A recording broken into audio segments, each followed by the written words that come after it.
Dear students, आज हम पढ़ेंगे स्ट्रक्चर या फॉर्मेट ऑफ इनफॉर्मल लेटर्स। यानी इनफॉर्मल लेटर कैसे लिखी जाती है, इनफॉर्मल लेटर पहले किससे कहते हैं, कैसे लिखी जाती है, इसका स्ट्रक्चर क्या होता है। इससे पहले कि दो वीडियोस में मैंने आपको पहले ये तीसरा पार्ट है वीडियो का लेटर्स के बारे में, पार्ट थर्ड है। पार्ट पहले में मैंने डिफाइन किया था इनफॉर्मल लेटर और फॉर्मल लेटर किसे कहते हैं। पार्ट पहले फर्स्ट में, पार्ट सेकंड में मैंने कहा था कि फॉर्मल लेटर जो है उसका फॉर्मेट क्या होता है, वो कैसे लिखी जाती है। और अब पार्ट थर्ड है इनफॉर्मल लेटर क्या होती है और इसका फॉर्मेट क्या है, इसका स्ट्रक्चर क्या है, इसको कैसे लिखा जाता है। तो इनफॉर्मल लेटर वो लेटर होती है जो हम फ्रेंड्स को लिखते हैं, जो हम फैमिली मेंबर्स को लिखते हैं या हम रिलेटिव्स के को लिखते हैं। जो लेटर हम फ्रेंड्स को लिखते हैं, फैमिली मेंबर्स को लिखते हैं या रिलेटिव्स को लिखते हैं, उसको हम इनफॉर्मल लेटर कहते हैं। उसमें हम क्या एक्सप्रेस करते हैं, उसमें हम किसी फ्रेंड के साथ उसको इनविटेशन करते हैं। अगर इनविटेशन लेटर भेजनी हो किसी फ्रेंड को, अगर कंडोलेंस लेटर भेजनी हो, तो ये लेटर इसी तरह कोई भी लेटर, अगर आपसे फादर से आप बाहर हो, फादर को पैसे मांगने हैं, मनी मनी ऑर्डर करना है, ये भी है। या आप बाहर हो, घर का हाल चाल पूछना चाहते हैं, इसलिए लेटर लिखते हो फादर को लेटर, या घर में फैमिली मेंबर्स को लेटर लिखते हो, तो ये लेटर भी इनफॉर्मल लेटर में आती है। तो इनफॉर्मल लेटर जो होती है इसमें एक कैजुअल लैंग्वेज होती है।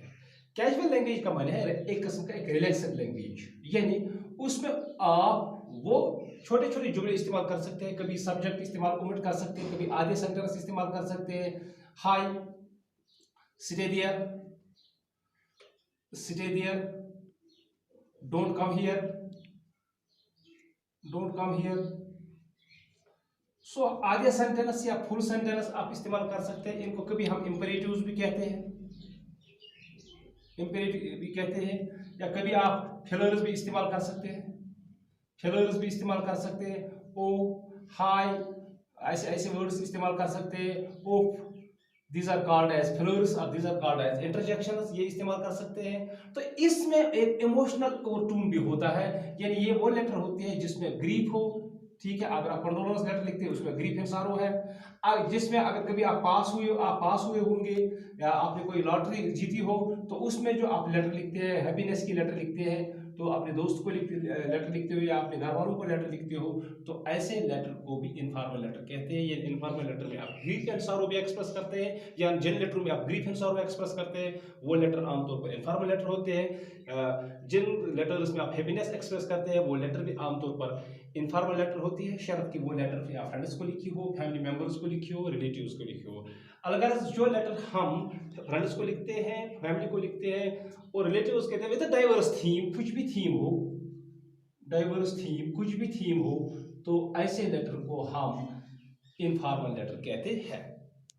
और एक बात यह है कि इनफॉर्मल लेटर में हम कंट्रैक्शंस इस्तेमाल कर सकते हैं जो कि फॉर्मल लेटर में नहीं होता है। कंट्रैक्शन जैसे मैं यहाँ आई हैव, इसको मैं आई हैव भी लिख सकता हूँ। कैन नॉट, इसको मैं कांट भी लिख सकता हूँ। तो ये कंट्रैक्शंस में या एब्रीविएशंस जो है या एक्रोनिमस जो है, ये आप एब्रीविएशंस या एक्रोनिमस ये आप इसमें इस्तेमाल कर सकते हैं इनफॉर्मल लेटर में, जबकि ये फॉर्मल लेटर में आप इस्तेमाल नहीं कर सकते। ये थी what informal letter mean. Informal letter means those letters which are written to the friends, family and relatives expressing grief and sorrow, expressing happiness or any other diverse theme। इस letter में अक्सर कंट्रैक्शन इस्तेमाल होते हैं, इस letter में casual language होती है, इस लेटर में इंपेरेटिव्स इस्तेमाल होते हैं। ये था कि एक इनफॉर्मल लेटर कैसे होती है। अब इनफॉर्मल लेटर का स्ट्रक्चर क्या है। इनफॉर्मल लेटर हमेशा 5 एलिमेंट्स की बनी होती है। इसमें एक एड्रेस होता है, इसमें सॉल्यूटेशन होता है, इसमें बॉडी होती है, सब्सक्रिप्शन होता है और साइन, मींस 5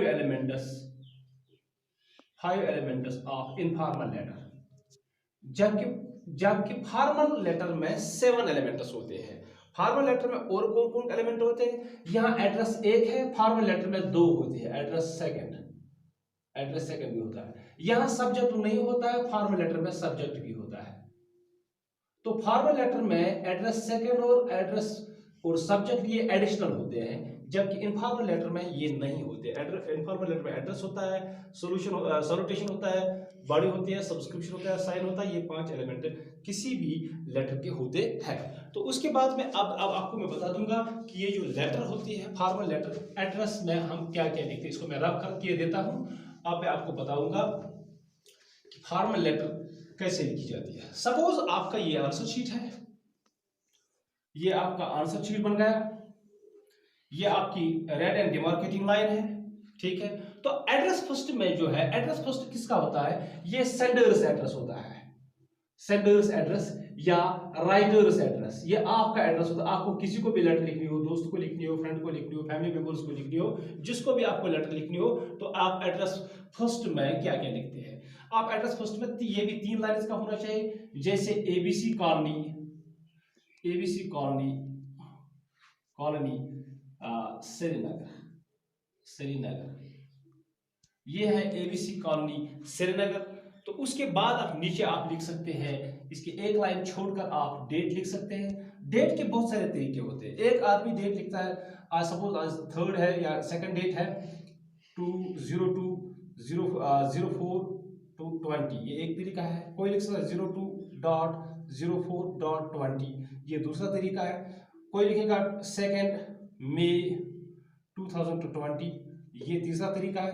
पहले जो तरीका ये गलत है, ये तरीका ठीक है। तो आपको लाइन छोड़कर यहाँ लिखना है। आपको पहले एड्रेस लिखना है, एड्रेस फर्स्ट, आप कहाँ से लेटर लिख रहे हैं। तो अगर आपका एबीसी कॉलोनी श्रीनगर, अगर आपका उसका कोड भी स्ट्रीट कोड भी होगा 00005, वहां से लिख सकते, वहां से लिख रहे हैं आप है। उसके बाद आप एक लाइन छोड़ दीजिए, यहाँ से डेट लिखिए 2 मई 2020। मैं इनफॉर्मल लेटर का ये एड्रेस फर्स्ट पे लिख रहे हैं, जहां से आप लिख रहे हैं अपने मालिक का नाम, ठीक है, अपनी कॉलोनी का नाम, उसके बाद अपनी सिटी या गांव का नाम, उसके बाद आप कोड भी दीजिए, वहां का स्ट्रीट कोड क्या है, हाउस कोड क्या है। उसके बाद आप एक लाइन छोड़िए, उसके बाद आप डेट लिखिए, फिर एक लाइन छोड़िए, उसके बाद आप सॉल्यूटेशन लिखिए। आप लिखेंगे यहाँ डियर फ्रेंड, डियर पापा, माय डियर पापा या डियर पापा, डियर सिस्टर, लेकिन डियर का डी कैपिटल लिखिए और फ्रेंड का एफ कैपिटल लिखिए। और जो भी यहाँ लिखिए, अगर आप नाम भी लिख सकते हो तो उसका जो पहला लेटर है वो आप कैपिटल में लिखिए। उसके बाद यहाँ से कॉमा डालिए। उसके बाद वहां यहाँ से आप बॉडी शुरू कीजिए। उसके बाद होती है बॉडी शुरू कीजिए। जो बॉडी होती है वो फॉर्मल लेटर में तीन पैराग्राफ का होती है, यानी उसमें 3 इंपॉर्टेंट पॉइंट्स होते हैं। सबसे पहले आप इंट्रोडक्शन लिखते हैं। इंट्रोडक्शन में आमतौर आप लिख सकते हैं hi I am fine here, hope you will be fine, good mood, ऐसे लिख सकते हैं, ठीक है। I was very glad to receive your letter yesterday, ऐसा कुछ लिखते हैं। उसके बाद आप मेन कंटेंट लिखते हैं। दूसरे पॉइंट आप कहना क्या चाहते हैं, कंटेंट लिखते हैं। Suppose you are going to arrange a tea party, you are going to arrange a birthday party, उसके बाद आप बर्थडे पार्टी पे लिखते हैं। उसके बाद आप तीसरे पैराग्राफ में आप जो कंक्लूडिंग पैराग्राफ होता है, कंक्लूडिंग पैराग्राफ जो होता है वो कंक्लूडिंग पैराग्राफ में लिख सकते हैं I am eagerly waiting for you, pay my regards to your mother, pay my regards to your parents, ऐसे लिख सकते हैं। तो उसके बाद आप लास्ट पे क्या लिखते हैं, लास्ट पे आप एंडिंग लिखते हैं विथ बेस्ट विशेस, ये भी लिख सकते हैं आप विथ बेस्ट रिगार्ड्स, ये भी लिख सकते हैं आप। या आप लिख सकते हैं यूर लविंग फ्रेंड लिख सकते हैं, यूर लविंग सन लिख सकते हैं, यूर लविंग सिस्टर लिख सकते हैं, ब्रदर लिख सकते हैं। This is how a formal letter is written. So formal letter में आपको 5 एलिमेंट्स होते हैं, ठीक है। तो आप सबसे पहला होता है एड्रेस होता है। एड्रेस में आप अपने मालिक का नाम लिख सकते हैं, अपनी कॉलोनी का नाम लिख सकते हैं, उसके बाद अपनी सिटी या गांव का नाम लिख सकते हैं, उसके बाद आप स्ट्रीट कोड भी ऐड कर सकते हैं। उसके बाद आप एक लाइन छोड़िए और डेट लिखिए। उसके बाद फिर एक लाइन छोड़िए और सॉल्यूटेशन लिखिए, dear friend, my dear friend, ये डियर फ्रेंड भी लिख सकते हैं, माय डियर फ्रेंड भी लिख सकते हैं, डियर पापा भी लिख सकते हैं, लेकिन आपको इस डियर का डी कैपिटल और जो दूसरा वर्ड होगा, पापा होगा, फ्रेंड होगा, ब्रदर होगा, वो आप कैपिटल लिखिए। उसके बाद यहाँ कॉमा डालिए। यहाँ से आप बॉडी शुरू कीजिए। तो बॉडी में कम से कम 3 पॉइंट्स होने चाहिए, इंट्रोडक्शन होनी चाहिए, कंटेंट होना चाहिए, उनका कंक्लूजन होना चाहिए। तो ये जो इसमें जो लैंग्वेज होती है वो फॉर्मल लैंग्वेज होती है, इनफॉर्मल लैंग्वेज होती है। फॉर्मल लैंग्वेज नहीं होती, इनफॉर्मल लैंग्वेज होती है। यानी आप कंट्रैक्शंस इस्तेमाल कर सकते हैं, आप इम्परेटिव्स इस्तेमाल कर सकते हैं, आप फिलर्स इस्तेमाल कर सकते हैं। उसके बाद आप कंक्लूजन में लिखिए। कंक्लूजन में आपको आप बेस्ट विशेस भी लॉट्स ऑफ लव भी लिख सकते हैं, लॉट्स ऑफ लव ये भी लिख सकते हैं, जो कुछ आपको मर्जी हो ये लिख सकते हैं। This is how formal informal letter is written. Thank you very much for watching.